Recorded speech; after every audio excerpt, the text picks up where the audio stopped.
करके गांव से चले गए थे। वो एक दिन पहाड़ों के बीच झरने के नीचे गहरे ध्यान में बैठे थे। तभी उन्होंने देखा 80 साल पहले का दृश्य।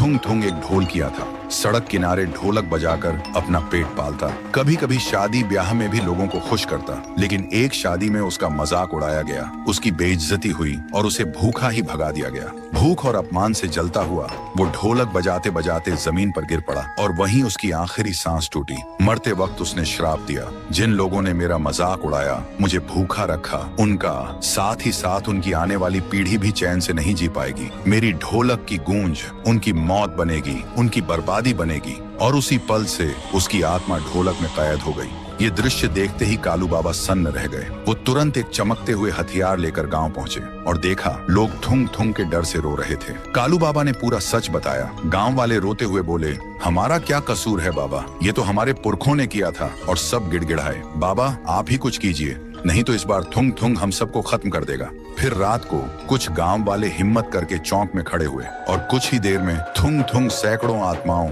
और ढोलक की गूंज के साथ आता है। सब लोग घुटनों के बल गिर पड़े और चिल्लाए, माफ कर दो, ये पाप हमारा नहीं, हमारे पुरखों का था। थुंग थुंग गरजा, बहुत देर हो चुकी है। और उसी पल गांव के लोग एक एक करके हवा में उठ गए। अगले ही पल जोर से जमीन पर पटक दिए गए और सब वहीं मर गए। उधर कालू बाबा गौरी के घर पहुंचे। उन्होंने देखा गौरी के कमरे में ढोलक अपने आप बज रही थी। कालू बाबा तुरंत चमकते हथियार से ढोलक पर वार करने लगे। तभी थुंग थुंग चीख उठा, नहीं, ये मेरी जान है। और कुछ ही पलों में ढोलक टुकड़ों में बिखर गई। आसमान लाल हो गया और उसी वक्त गौरी और रघु थुंग थुंग के श्राप से आजाद हो गए। लेकिन गौरी की हथेलियों पर अब भी ढोलक का निशान बना हुआ था। सुबह कालू बाबा गांव के बीच एक पवित्र अग्नि जलाते हैं। पूरा गांव वहां मौजूद होता है। कालू गौरी से कहते हैं, गौरी ध्यान से सुनो, तुम्हारे हाथ पर जो ये ढोलक का निशान है, वो सिर्फ इस पवित्र अग्नि में हाथ डालने से ही मिट सकता है। तभी थुंग थुंग का श्राप पूरी तरह खत्म होगा। रघु चिल्लाया, दीदी मत करो,